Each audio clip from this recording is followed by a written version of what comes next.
Hello, সবাই কেমন আছো? আশা করি তোমরা সবাই ভালো আছো। তো আমিও খুব ভালো আছি। Welcome to my channel.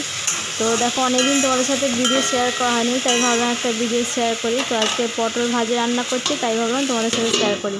তো দেখো, কড়াইতে তেল দিয়ে পটলটাকে নেড়ে চেড়ে ঢাকা দিয়ে দিলাম। তো এরপর ঢাকাটা খুলে নেড়ে চেড়ে হলুদ আর নুন দিয়ে দেবো এর মধ্যে, যাতে হাঁস সেদ্ধ হয়ে যায়। তো দেখো, নুন হলুদ দিয়ে নেড়ে চেড়ে আর একবার ঢাকা দিয়ে দেবো। তো দিয়ে তারপরে এর জন্য মশলা একটুখানি রেডি করব।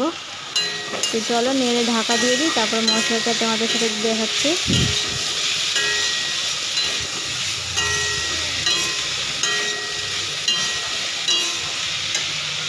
নেড়ে চেড়ে ঢাকা দিয়ে দিয়েছি। এবার এদিকে মশলাটা রেডি করছি। মশলার জন্য নিয়েছি আমি পেঁয়াজটাকে থেঁতো করে নেব, আর নিয়ে নেব কাঁচা লঙ্কা। খুব সুন্দরভাবে একটু থেঁতো করে নেব, তাহলে পটল ভাজিটাও খেতে সুন্দর লাগবে, ঝাল ঝালও হবে, খুব ভালো লাগবে। তো দেখো, এটা থেঁতো করে নিচ্ছি।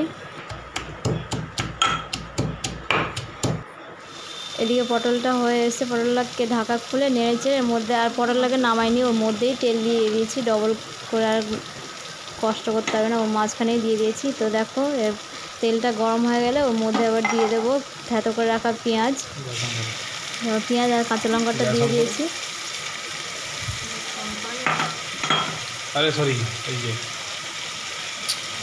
দিয়ে ওটাকে একটু নাড়াচাড়া করবো, যাতে ভাজা ভাজা হয়ে যায় একটু পেঁয়াজটা।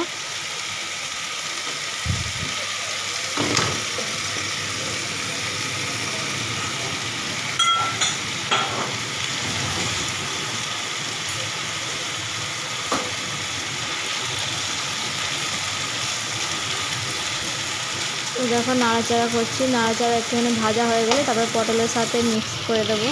তো দেখো, ভাজা ভাজা হয়ে এসছে, এবার পটলের সাথে মিক্স করে দেবো। তো এইভাবে যদি রান্না করে খাওয়া যায়, খুবই সুন্দর লাগে, এক থালা ভাত খাওয়া যাবে পুরো। বেশি তেলও লাগবে না, কিছু না, অল্প তেলের মধ্যেই করেছি আমি। তো নেড়ে চেড়ে নিচ্ছি।